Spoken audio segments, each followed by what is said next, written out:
déjà, bonsoir tout le monde. Alors, j'ai pas trop l'habitude, mais je vais me lancer quand même. Donc, c'est venu d'une discussion qu'on a eue dans notre groupe d'action. De parler de ce qui se passait au niveau des hôpitaux. Et ce qui nous inquiétait beaucoup, c'était l'histoire de GHT, c'est-à-dire c'est les regroupements des hôpitaux territoriaux. Donc, je vais vous en donner quelques signes. L'hôpital de GHT, c'est un regroupement de 3 hôpitaux où on décide qu'il y ait une seule direction et dans chaque hôpital, on va définir ce qui est le plus performant pour les hôpitaux.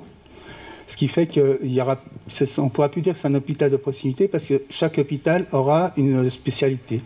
C'est-à-dire qu'on pourra aller dans notre hôpital de proximité avoir une consultation. Et si on décide que, alors je vais dire n'importe quoi, qu'à Montreuil, c'est la cardiologie, vous êtes à Ballanger, on vous dira qu'il faut aller à Montreuil. Pour tout, ce sera comme ça. Donc nous, on s'est posé la question de savoir comment on pouvait faire pour lutter contre ça. Et en discutant, on s'est dit qu'on allait créer un comité d'action. Mais un comité d'action le plus large possible pour pouvoir toucher tout le monde. Donc on a contacté les syndicats de l'hôpital de Ballanger, parce que nous on dépend de Ballanger, des partis politiques, il y a eu le Parti communiste qui est venu, des syndicats, il y a eu FO qui est venu, Sud. On a eu une grande discussion sur le principe, comment déjà on devait s'appeler, parce qu'on a décidé de s'appeler comité d'action des hôpitaux du GHT, Ballanger, Montreuil et Montfermeil. Et il y avait aussi le comité d'action de Montreuil qui était présent, qui ne comprenait pas trop pourquoi nous on voulait défendre les 3 hôpitaux plutôt que de faire un comité d'action sur Ballanger essentiellement. Et vu le regroupement des hôpitaux, on trouvait plus logique de se battre pour l'ensemble des hôpitaux. Et ce qu'on a expliqué au comité de Montreuil, c'est de dire on n'est pas là pour vous récupérer, on est là pour créer un comité et après de développer ensemble des actions pour l'hôpital. Donc nous avons fait un texte qui explique un petit peu nos revendications avec l'ensemble du comité et on a fait une pétition. Donc pour l'instant c'est tout nouveau, on n'a fait que 3 actions. On a fait une action à Sevran, au marché de Sevran, à Villeparisis et à l'hôpital Ballanger. On a récupéré en 3 actions plus de 830 signatures. Donc le but, c'est de récupérer aussi l'expérience des gens au niveau des hôpitaux. Donc on a recueilli énormément de témoignages et ça, on va s'en servir. C'est-à-dire qu'avec la pétition, on a beaucoup de mails, de numéros de téléphone. Quand le dimanche, là, on refait une action, c'est à Aulnay-sous-Bois. Et après, une fois qu'on aura assez de signatures, on va prendre rendez-vous avec la responsable du GHT, donc, qui est d'accord pour nous recevoir. Et on va essayer de faire venir des gens qui ont signé la pétition pour remettre cette pétition et expliquer nos demandes. Après, on compte aller un petit peu plus en haut en contactant aussi l'ARS. Donc l'ARS, c'est l'agence régionale de santé, pour leur remettre aussi nos revendications, et après au niveau du ministère de la Santé. Quoi vous dire encore? J'ai pris des notes, mais je m'en sers pas.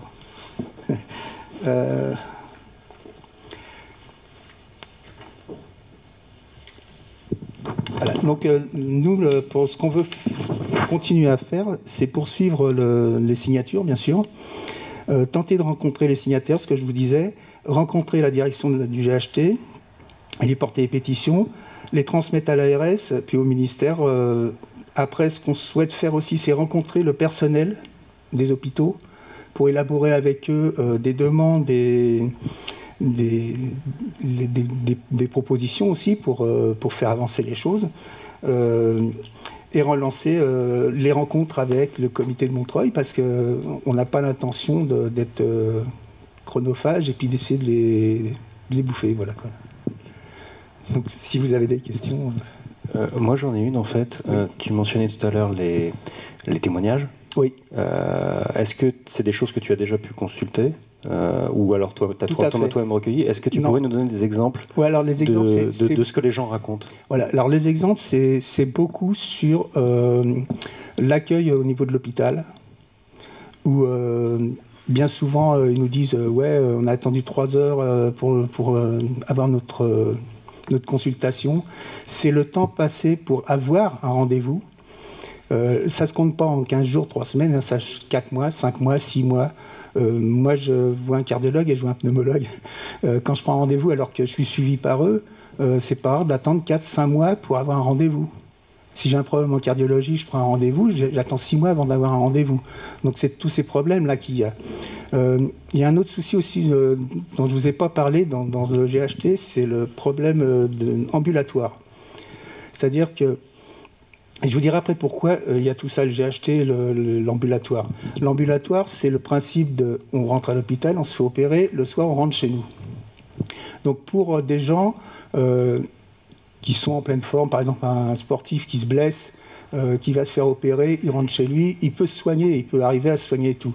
Par contre, surtout en plus avec la population qu'on a, quelqu'un qui se retrouve à être opéré, retourne chez lui, ou une mère de famille qui a les enfants à s'occuper, enfin son truc, elle ne peut pas se soigner correctement. Si en plus elle a un souci, aller prendre un rendez-vous avec un médecin, un kiné ou quoi que ce soit, il n'y en a pas, c'est le désert. Faut prendre, pareil, les rendez-vous chez les médecins, tout le monde le sait. Il n'y a plus de médecins qui prennent son rendez-vous, très peu. Et qu'est-ce qui se passe? Il se passe que ces gens-là, ils se retrouvent aux urgences. Donc c'est un problème d'accueil des gens, de soins. Donc c'est-à-dire qu'on oublie complètement la vocation de l'hôpital et les gens se retrouvent aux urgences.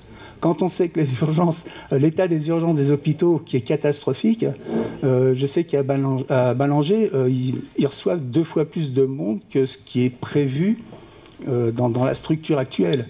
Donc c'est impossible, quoi. Donc, et on va encore renforcer tout cet état. Donc, et pourquoi on fait ça? On fait ça parce que l'ambulatoire, ça permet de ne pas avoir de lit, donc de supprimer aussi tous les frais d'hôtellerie, parce que quand on est à l'hôpital, on est nourri et tout, il y a un système d'hôtellerie. Le regroupement des hôpitaux. Alors on nous dit, on fait des regroupements d'hôpitaux parce qu'on a du mal à trouver des spécialistes. Effectivement, il y a une pénurie de spécialistes, mais en réalité, c'est pour réaliser des économies. On supprime des lits, on supprime des postes, on regroupe dans un hôpital, automatiquement on fait des économies. Les budgets des hôpitaux sont en chute libre en permanence.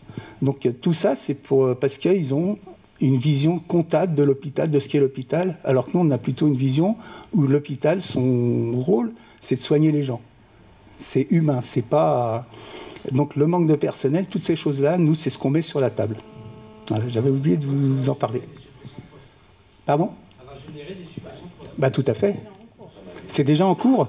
Et là, je ne vous parle pas non plus des hôpitaux qu'on ferme, des maternités qu'on ferme. La maternité du Blanc, près de Châteauroux, je connais bien cette région-là. Les gens, ils vont faire 50 km pour accoucher maintenant. C'est incroyable, c'est impensable. Il y a des endroits, ils ferment les hôpitaux, carrément. On les met en stand-by en disant on va faire des travaux et tout. Puis quand les gens reviennent après les vacances, on leur dit non, l'hôpital est fermé. Il y a un hôpital pas loin même de chez nous là qu'ils ont fermé. Donc les gens se sont mobilisés, alors je ne sais plus le nom de l'hôpital, Verdier, l'hôpital Verdier, Jean Verdier, où on leur a dit non, mais vous inquiétez pas, on garde les urgences, sauf qu'il n'y a pas d'anesthésiste et il n'y a pas de personnel. Donc les urgences, c'est pas vrai. C'est ça. C'est ça. Leur but, c'est ça, c'est de transférer. Et je suppose même qu'il y a certains hôpitaux qui ont envie de fermer. Donc tout ça fait que nous, on s'est constitué comme ça. Alors en plus, c'est une façon, je trouve, assez efficace de mobiliser des gens. Parce qu'on aurait fait des actions France Insoumise à droite à gauche, je ne pense pas qu'on aurait fédéré autant de gens. Là, c'est impressionnant. La première fois qu'on a fait signer les signatures, on n'en revenait pas, quoi. On expliquait, les gens ils passent, on leur explique que c'est pour l'hôpital, ils arrêtent, on leur montre la pétition, on leur explique pourquoi on veut le faire, et là tout de suite ils signent. Donc c'est vraiment un moyen de fédérer les gens et de faire connaître les problèmes. La plupart des gens ne savent pas ce qui se passe au niveau des hôpitaux. Et c'est une bonne façon, je trouve, de faire prendre conscience aux gens du risque qu'ils ont de ne plus avoir d'hôpital de proximité. Voilà. L'hôpital est devenu une marchandise.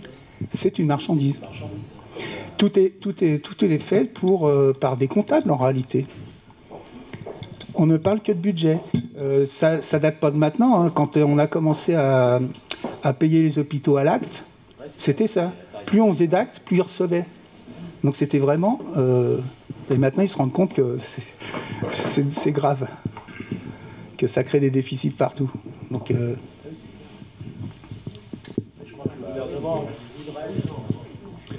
Merci Philippe.